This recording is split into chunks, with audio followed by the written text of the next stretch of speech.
This is FBG Jen. And FBG Kristen. And I'm FBG Margot, host and producer.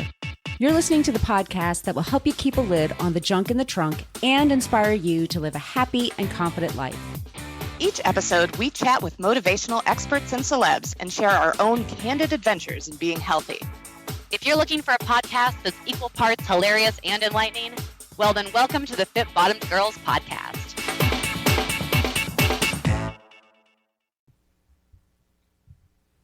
Ready to calm your mind and nourish your body? We have found an amazing product to help you do just that. It's called Natural Recovery Greens, and we are obsessed with it.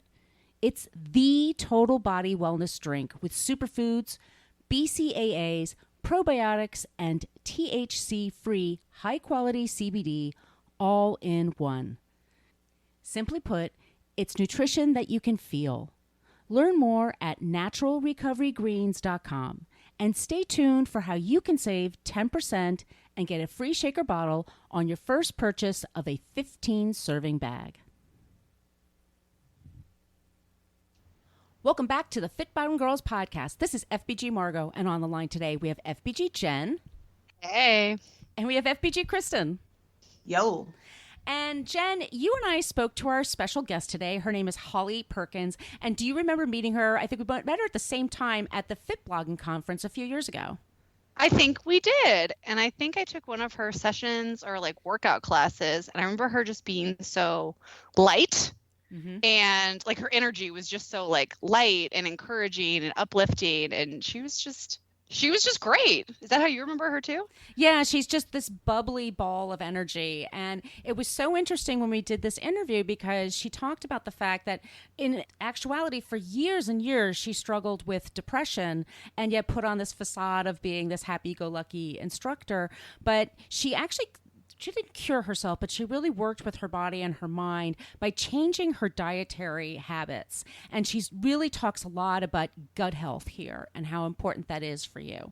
And then, Jen, you said there's a little bit of poop talk too? Yeah, there's some poop talk. She gets into poop. So I would just say if you are eating right now, that's something you should just be aware of going into it. If you have a low tolerance for those type of things, there's fair warning. And that's okay. Not everybody has to love talking about poop. And that's fine. And if you're my best friend, Tish, she's like, great, this is going to be the best episode of my life. Can we do a whole entire episode on poop, please? So, yeah. Which I'm sure Holly would actually come back and do. She was like super into gut health. And it's weird for me to say she's super into poop, but I think that there's some interest there. Yes. So question for a friend. Do we each get like a veto on a topic to do a whole show on? I'm just wondering because, someone might ask me that. Yeah, I think we can bow out of certain topics. Absolutely, Kristen. Topic would bow out of, but yeah, poop. I'd be in for a poop episode. Anyway, we're going a whole different direction. Well, if you guys are interested in a poop episode or some stickers, we have Fit Bottom Girls stickers. Just shoot us an email at podcast@fitbottomgirls.com. Also, please follow us on social media. It's always at either Fit Bottom Girl or Fit Bottom Girls, depending on it's Twitter and Instagram, whatever. Instagram's a great place, too. We post some contests there sometimes and giveaways. And if you please can leave us a 5-star review in Apple Podcasts /iTunes. That would be amazing, and we would read it on the air. And also, please just reach out and let us know if you have guest ideas or show ideas having nothing to do with poop. We would listen to that too. So we really would. Yes, we would. Really, truly would. And if you don't like poop, don't stop listening to this episode because there's really not that much about poop in it. If there's not. No, it's an awesome app.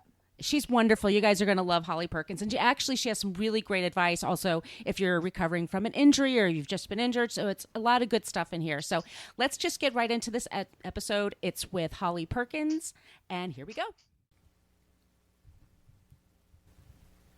Just a reminder that this podcast episode is sponsored by Natural Recovery Greens, which is designed to help calm your mind and nourish your body. Save 10% and get a free shaker bottle on your first purchase of a 15-serving bag with code FITBOTTOMED at naturalrecoverygreens.com. That's code FITBOTTOMED at naturalrecoverygreens.com. Holly Perkins is an expert in the health and fitness field with a Bachelor's of Science degree in exercise physiology and nutrition from Penn State University, and as a certified strength and conditioning specialist, and the founder of Women's Strength Nation. Holly is the author of Lift to Get Lean and a contributing expert for the top magazines, including Women's Health, Prevention, Self, Shape, and Fitness, as well as a regular contributor to livestrong.com. Welcome to the show, Holly. Hello. Thank you for having me. I'm so glad to be here. This is FBG Margot, and on the line today we have FBG Jen. Hello. You believe that strength training can be helpful for women in their personal growth, as well as being really important to their long-term health and wellness. So can you please talk about this with our audience? Yes. So there's so much emerging research now that is showing the intimate relationship between our physical health and our mental, emotional, and spiritual health. We all know the importance of activity and exercise and strength training and all of that. I think we're all in agreement there. But what's really emerging and what I'm spending more time speaking with women about is how we can actually approach our life, from my perspective, from what I call an outside-in approach, which means through the practice of physical conditioning and more specifically strength training, we're really able to change our mental, emotional, and spiritual life from this ability of feeling stronger on a physical level. And while that might not sound revolutionary, a simpler way of saying it is, I think there are so many conversations out there in the world that go along the lines of, in order to live life, you have to get your psychology right, or you have to get your internal calm right. And what I'm offering is, for those of us that struggle with that kind of inside out approach, I have found great success with myself and my clients by doing the opposite. If I can get my physical body into an awesome place where I feel good physically, we have research that shows that transfers to your psychology. And so the approach is outside in. Let's get the physical body going on the outside, and that has legitimate profound changes on your inside, your psychology, your positive mental attitude, the way that you speak with yourself, your spiritual, emotional life, all of that sort of stuff that's hard to touch, intangible. I'm the queen of the tangible. And I think that's why I'm in body transformation is my zone of genius. But when we really kind of dig into that, we see that women change on the inside as well. So when you have, people come to you and, they are in an unhealthy place and maybe they're in a not very happy place. So doing this outside in approach, how do you get them then to commit to this? Because there is such a, there is a mental component to making change. So how do you get them to shift to a place where they're like, okay, I buy into this and I am ready to take the steps to work out with you this often? How do you bridge that? So I do two things, and I really find personality. There's two kinds of personalities. One is the person who shows up and wants a blueprint, and they want me to tell them what to do. And they say, I will show up and I will do the work, but I don't know what to do. I don't know how to do it. Just tell me what to do and I'll do it. People operate that way when they have a strategic, comprehensive program that makes sense to them. And then there's a different personality where that would be a bit overwhelming. That might be too much. And in this case, what I do is I start with small, attainable lifestyle and behavioral changes that we can make, because change is hard. Changing your body is hard. Changing your life is hard. But most of us are able to make 3-foot tosses each day, drink more water, do some journaling, fit into workouts this week. So depending on the personality, what I'll do is I will either approach it from, let's just get you taking action in small ways that are easy. Because as soon as you do that as a human, as soon as we take action towards something we want, there is all kinds of a cascade of positive things that come from it. And so if I can get you just making some positive changes, even on the small way, we just literally, it snowballs from there and it builds up and increases from there. So let's talk about gut health and nutrition. How important are they to a woman's well-being? And my follow-up question is, what are your favorite foods that you always make sure to have in your home? Oh my gosh. Okay. So gut everything, especially for women. And I know you guys, but there is just more emerging research and organizations and really prolific thought thinkers and doctors that are really showing us that in some ways, so much of our entire being, it does come back to gut health, which is really, really amazing. I have a personal story with that earlier this year, which I'm happy to share if you guys are interested. But gut health is a lot, in particular women. We just, we are a bit more sensitive in every way. And I say that with utter respect. We are more sensitive, and that is an awesome thing. And that does mean that we do have to be a bit more conscious and selective about what we're putting into our body, because how each of us responds to what goes into the digestive system and the gut really does influence everything down to our brain neurochemistry and how we think, how we feel, our mood, everything. I don't know if you guys have seen it, but there is this emerging health approach, which I'm hoping that it does grow. But in Mexico, they are performing fecal transplants for a variety of health conditions. And one of them that I think is so incredibly interesting is they will take a very, very small amount of bacteria, let's say, because when you hear fecal transplant, it sounds so disgusting. Yeah. Everyone that I talk about this to, because I think it's the most interesting science, people literally, their eyes go 8 different directions when I say fecal transplant, because I literally, if I could have a fecal transplant, I would do it in a heartbeat. And my girlfriend was like, you are out of your mind. And I'm like, no, you need to understand how it actually happens, because it's brilliant. So this blows my mind. There are humans walking around in the world that actually have very healthy guts. I have a hard time believing that. I've never met one yet, but I'm told that they're out there. So there are people that have healthy guts. And what that means is they have a really healthy, robust garden of bacteria. And we can take a microscopic amount of the organisms that exist in their colon, i.e. a fecal transplant.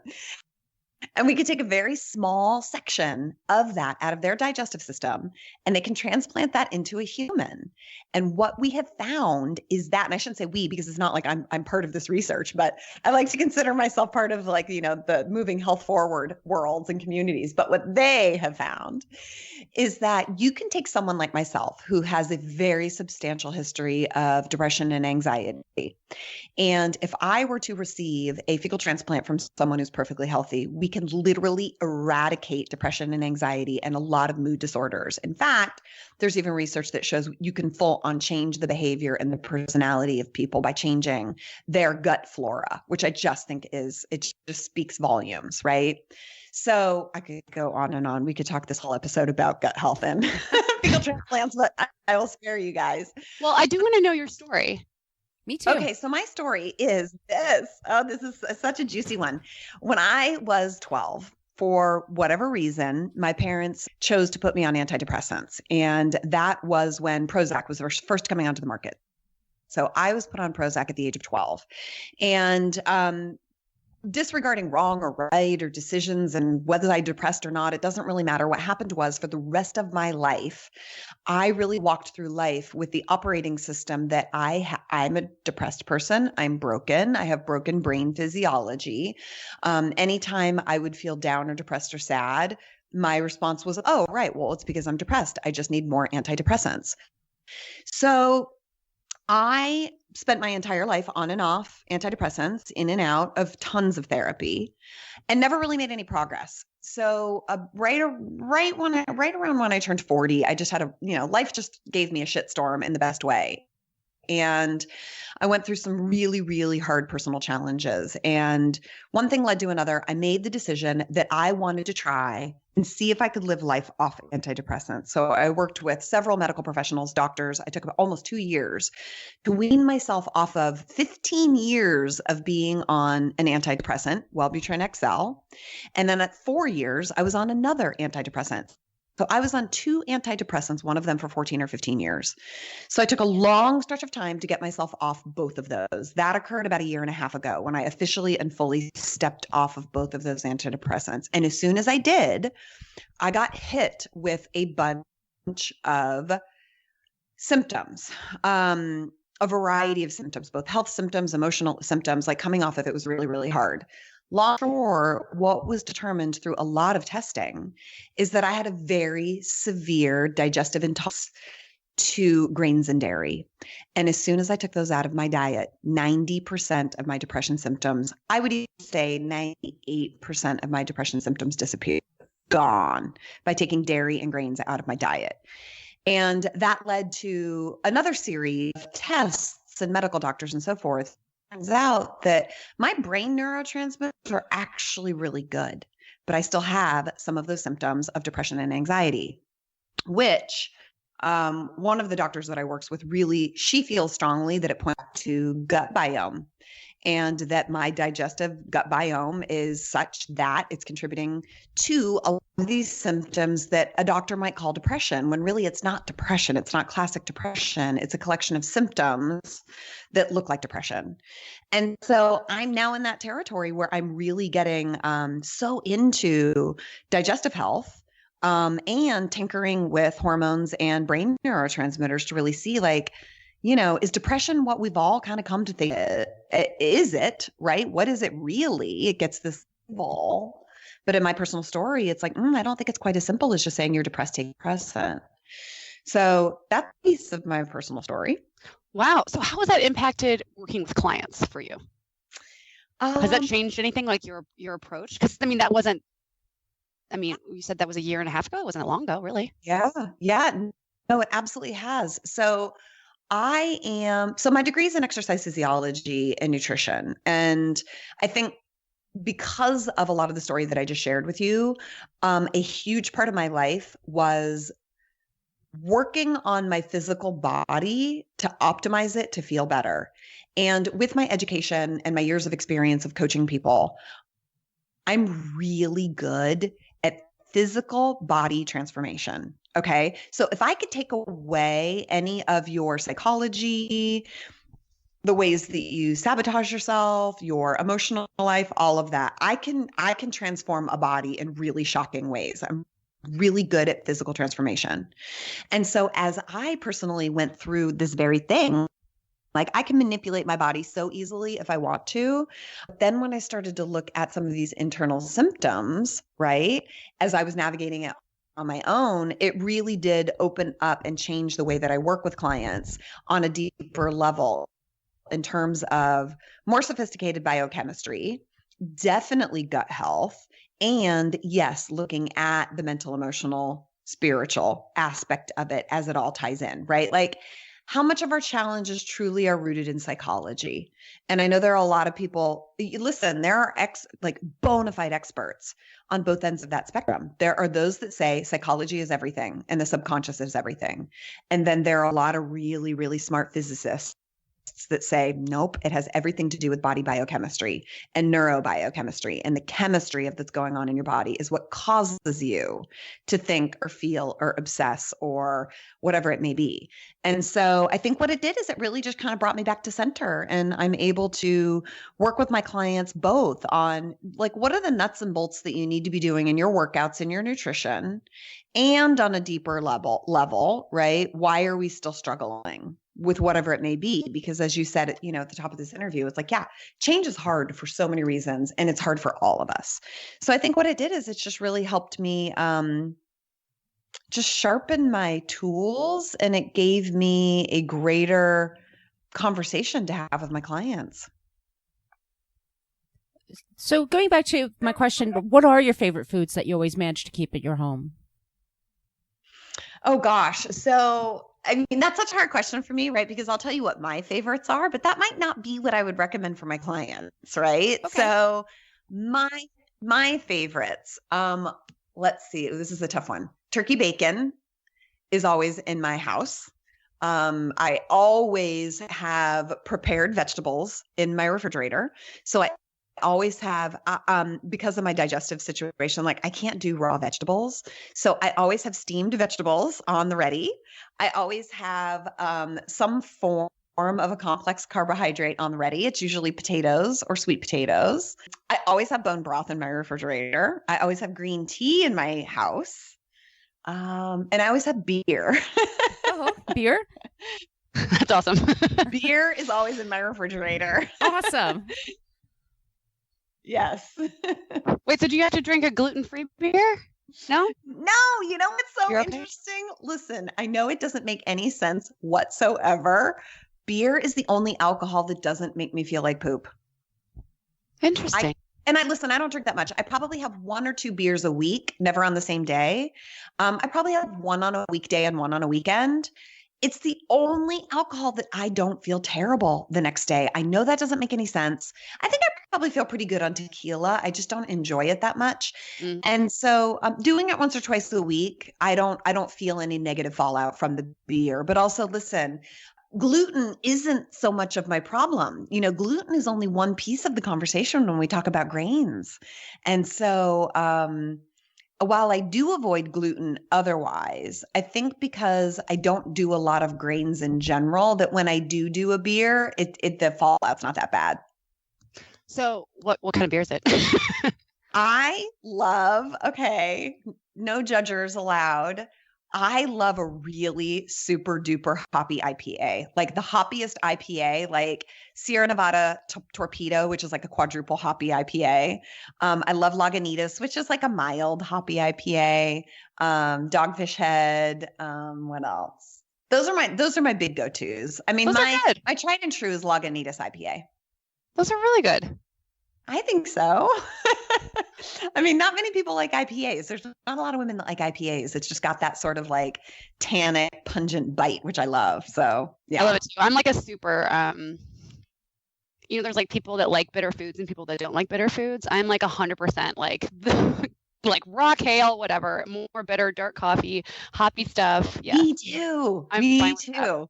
We're technically called non-tasters, but I think that's not fair because I actually have a pretty good palate. So I'm so with you. Like I was with my assistant Cindy at the gym yesterday, and she went and got a bulletproof that the cafe makes, and it literally tasted like butter water. And I was like, they need to put about 14 shots of espresso in that because it just wasn't like coffee-y enough. You know, like I like my coffee strong. I like my beer, like my chocolate strong. Yep. I like my men strong. I like my workout strong. Exactly. Can you talk a little bit about what your workouts are like? Yeah, it's funny. I really hope this is a message to all women. So I am now 46, which I can't believe I'm that age already. But every single year past the age of 36, I have leaned into strength training more and more and more and more. I'm now at the point where I do almost no cardio because I get so much benefit from strength training. So I yoga as well. And I do cardio in the form of like walking and hiking. I walk my dog, I go hiking, but it's not really legitimate or appropriate cardio, honestly. Like I'm not really getting my heart rate into a cardiovascular heart rate zone when I'm walking or hiking. But the majority of my workouts, I mean, the gym, and I'll spend an hour and a half to 2 hours strength training as often as possible, definitely 3 days a week, often 4 days a week. And the more that I do that, the better I feel. I just find that cardio is so taxing for my body. And the more I lean into strength training, the better my body looks, the better my energy, the better my mood, my hormones are more balanced. I just feel better. And so, yeah, I would say I do 3 to 4 pretty serious strength workouts a week. I do yoga twice a week. I walk my dog all the time. I have a border collie puppy, and so Australian Shepherd puppy. He just, loves exercise. And then I hike Runyon Canyon probably twice a week. And so, but the real like effortful workouts are my strength workouts for sure. So for your strength workouts, are you doing like circuits, supersets? Give us an inside peek there. I'm a big fan of tried and true straight sets. That's volume-based workouts with rest phases. So tried and true, old school, traditional, almost like a burger, but not the traditional like sarcoplasmic hypertrophy that a bodybuilder would go after. I do a proper warm-up. I do a movement-based prep series of moves to get my body. And then I'm doing things like deadlifts and walking lunges and goblet squats and RDLs and bench press. And I used to do pull-ups. I've lost some strength. I'd like to get back to that. But, traditional back exercises like rows, bent over rows, pull downs. And my approach really is a straight set. So I do a set of I really believe in higher weight loads and lower reps. And then I'm giving myself a concerted rest for about a minute, 45 seconds to a minute between sets. And that, I just find that brings me the most results for the time spent. And I know that anytime I start to do circuit training or HIIT workouts or high intensity stuff, I just burn out really, really, really fast. And so like a traditional straight set protocol approach really just gives me unlimited progress that I'm able to go with and grow with. So I was reading your blog, and you talk about developing optical mechanics and how strength training can help prevent faulty movement patterns. Can you talk a little bit about that, please? Yeah. So, as an upright human on 2 feet, we move about our day, right? We stand up, we get out of bed, we sit down into chairs, we sit into our cars, or however you get to work. You sit down, you stand up, you pick up, you pull, you twist. And so we are constantly facing a relationship with gravity just simply by being a human here on Earth. And it's your muscles that are fighting that battle. So your muscles are what are energetically pushing and pulling against gravity to keep your bones in place. And it is at our joints generally, okay, for most of us, it is at our joints where we get injury. The shoulders, the elbows, the knees, the ankles, the hips, the wrists, those are all joints. So it's where the bones are articulating, and your bones are articulating because of your muscles, not because the bones are articulating because they like to. It's because your muscles are putting them where they are. And so the only way to really change the relationship of your shoulder girdle to your upper arm to avoid a shoulder injury is to train those muscles to hold those bones in specific positions that are optimal for mechanics and movement throughout your day. And of course, during your workout, right? But your daily life is a mini workout all day long. Just look at, a grandparent or someone who's old and deconditioned. You really realize like they can't even get through a day because they don't have the muscular strength for it. So I'm really big in helping women to reinforce the strength and the balance of the muscles that are responsible for our primary movement patterns in a day. So for example, something called a level change. When you go up and down a stair, when you're moving your body across a level change, up a flight of stairs, down a flight of stairs, that's called a level change.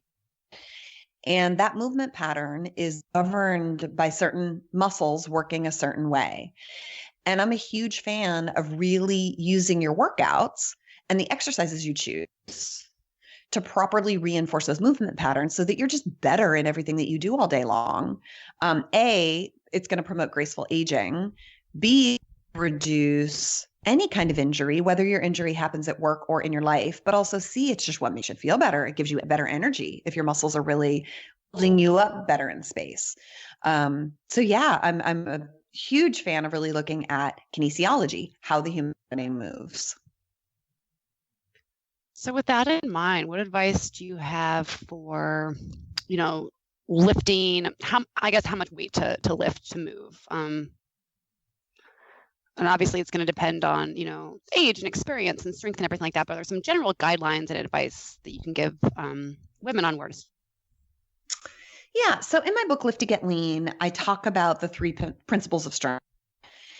And one of those principles is very specifically whatever your programming is, okay, whether you are circuit training or, doing supersets or monster sets or straights, it doesn't really even matter what your protocol is.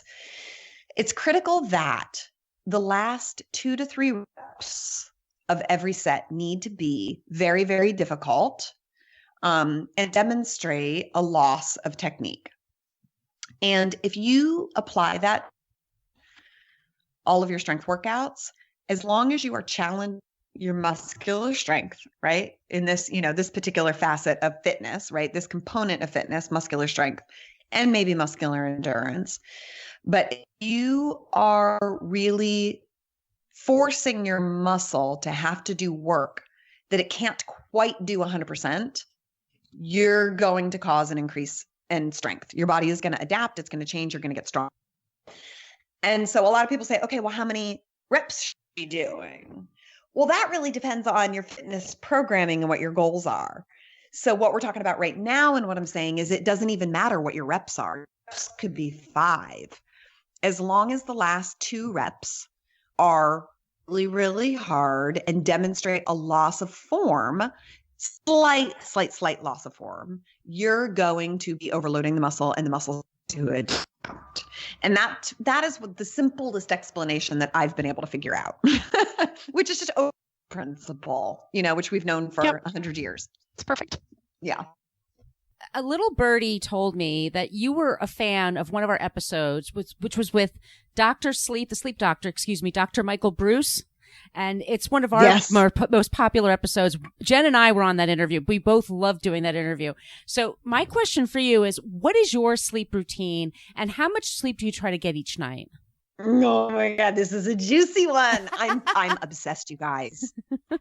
I'm obsessed with sleep.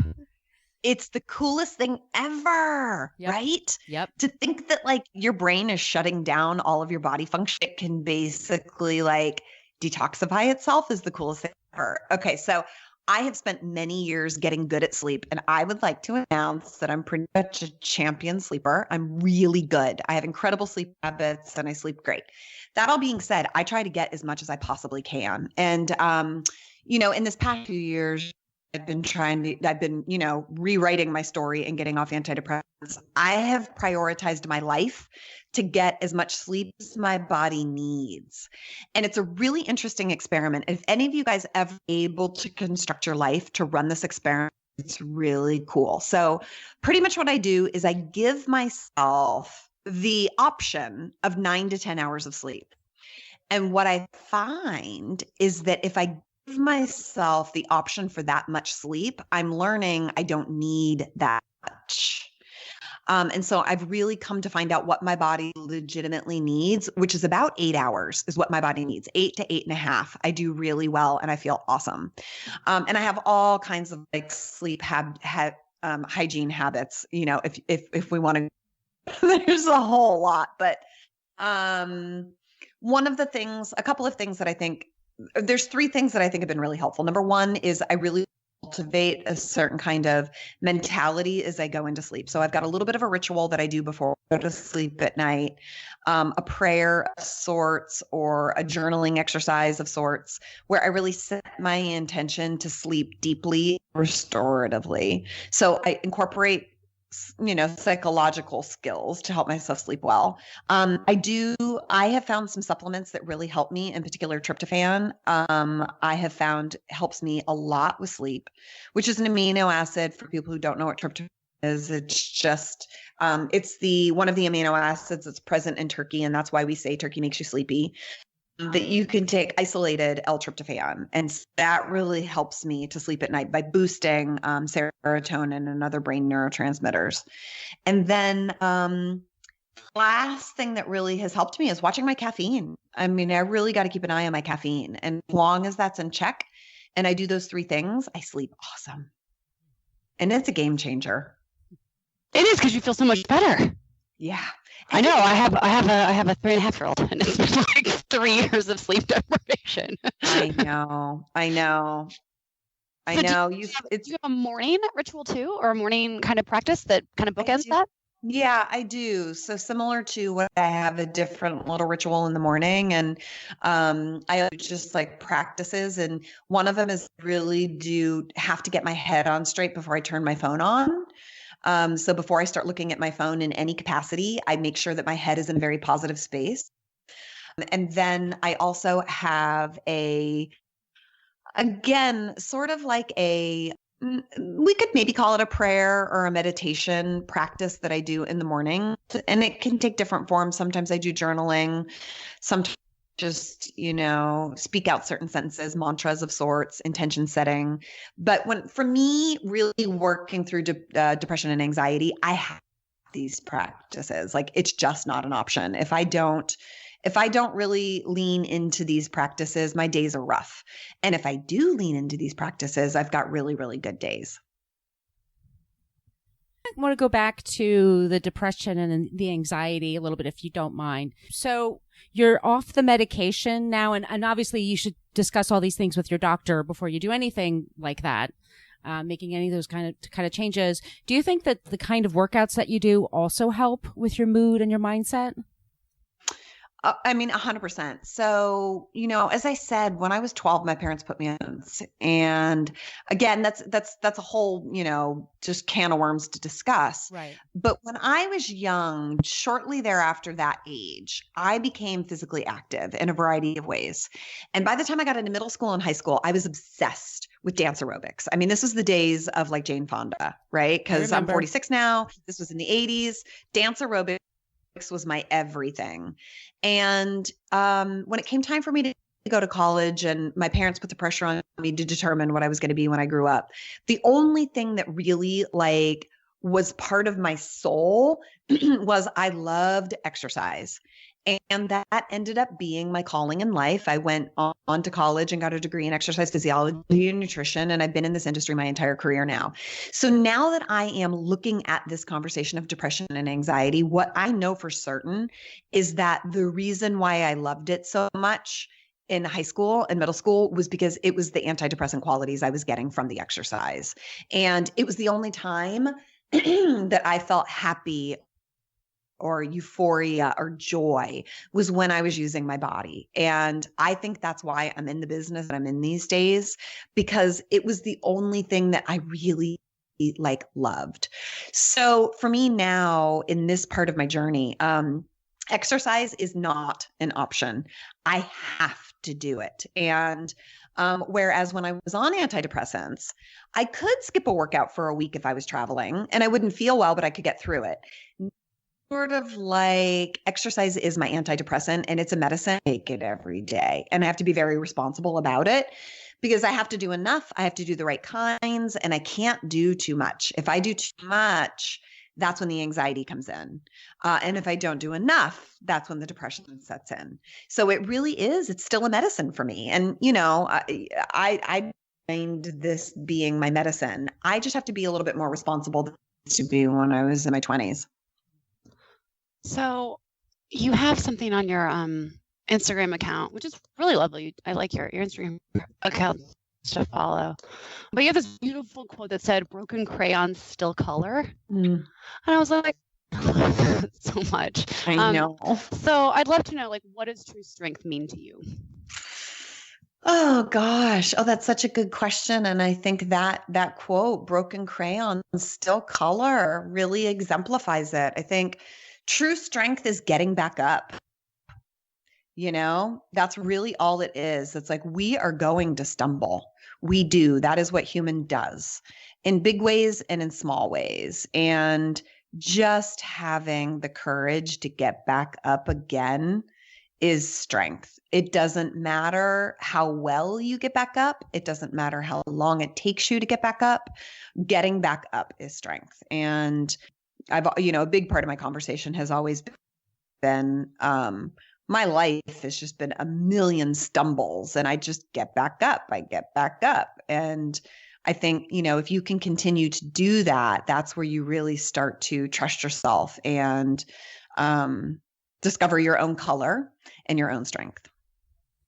That rings so true for me because I'm rehabbing an injury right now. I fractured my ankle, and I'm to the point now where I can walk in a walking boot, and it is like my life has completely changed. Like I've learned to appreciate such little steps that I can do now, since I was hurt. And so I really liked that quote too. So thank you for including that. And do you have any advice for people that are, dealing with injuries?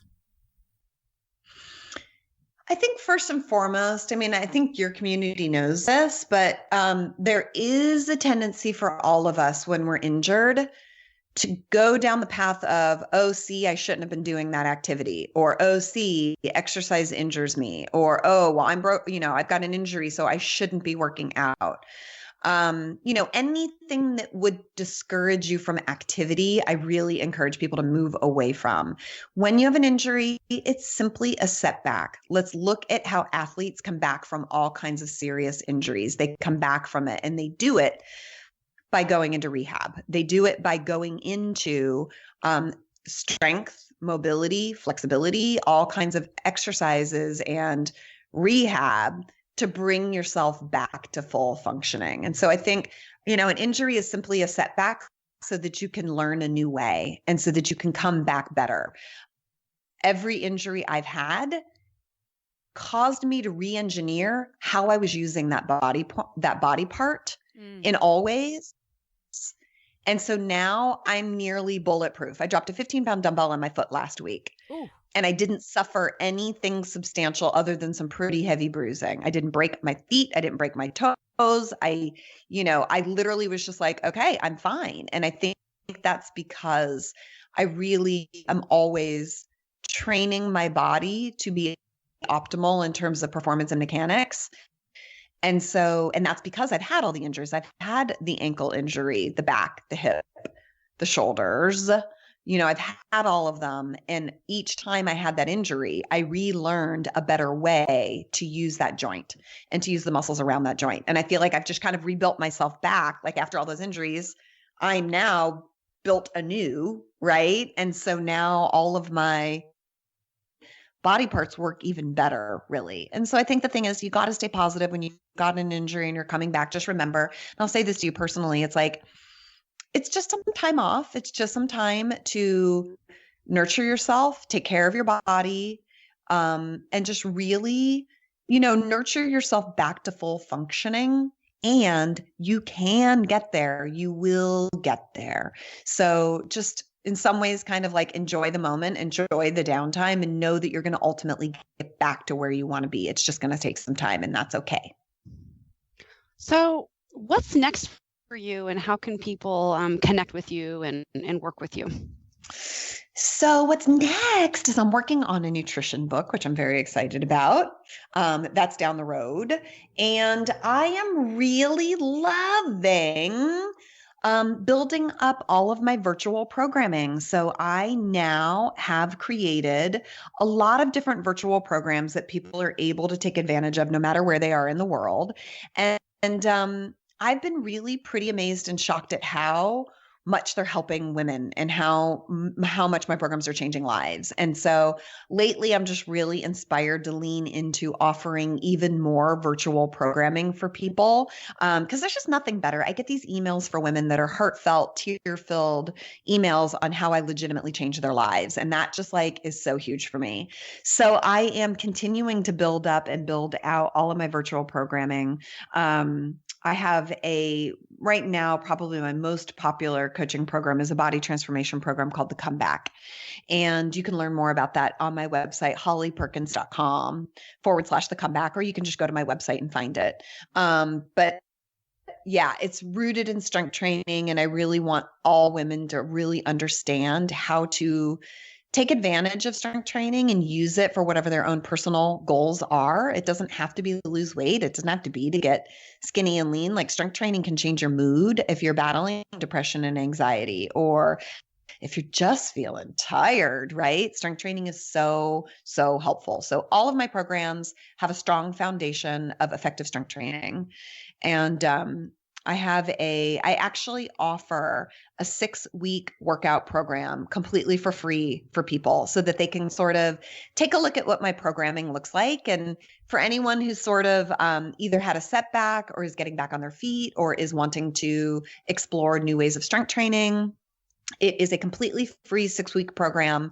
And it's you can get that at hollyperkins.com/offer. Like I said, it's totally free. You just put in your email address. We send it to you. And I've been getting a lot of really, really cool feedback on that. So yeah, I think that's what's next. Can you please tell everybody where they can find you on social media as well? On Instagram at Holly Perkins, Facebook, Holly Perkins Fitness. And we have one more question for you, if you're ready. Yeah. So we ask this of everybody who appears on the show. Holly, what was the last song you listened to before you did this podcast interview? Oh dear, that's a hard one because I'm always listening to music. Oh no. Okay. My assistant put on the Ariana Grande channel on camera. And so I don't know if this is Ariana Grande or not, but you know, I could write a song with my new piano. Do you know that one? I think Piano. so. Oh my That's God. hilarious. It is such a teeny bopper, hilarious, upbeat song, but it has been in my head. Piano. I think it's Ariana Grande, but it might be like Selena Gomez. It might be one of those like teeny boppers, but oh my God, I love that song. I don't think we've had that many guests who've actually sung it. So like props and high fives for that because you went for it and that's great. I love that. Such a fun song. You guys need to go listen to it. It'll put you in the best mood. It's sort of like Call Me Maybe by Carly Jepsen. Oh, absolutely. I love that song. It just like puts you in a good mood. It's so great. I'm gonna off to Spotify it right now. Thank you so much. God. Thank you so much for being on the show today. It was really great to have you on. Oh, thank you so much for having me. Love this show? Tell us why in a 5-star review on iTunes and we'll read it on the air. Also, make sure you are a subscriber. If you want to reach out to say hi or have a question about a recent episode, yay, well, feel free to email us at podcast@fitbottomgirls.com. And if this podcast jives perfectly with your brand, consider sponsoring the show. Get more info by emailing advertising@fitbottomgirls.com. Find all kinds of Fit Bottom goodness online and on social media at Fit Bottom Girls, Fit Bottom Mamas, Fit Bottom Eats, and Fit Bottom Zen. And if books and movies are your thing, check out the other podcast I co-host called Book versus Movie, which you can find anywhere where you search for podcasts. Thanks for listening.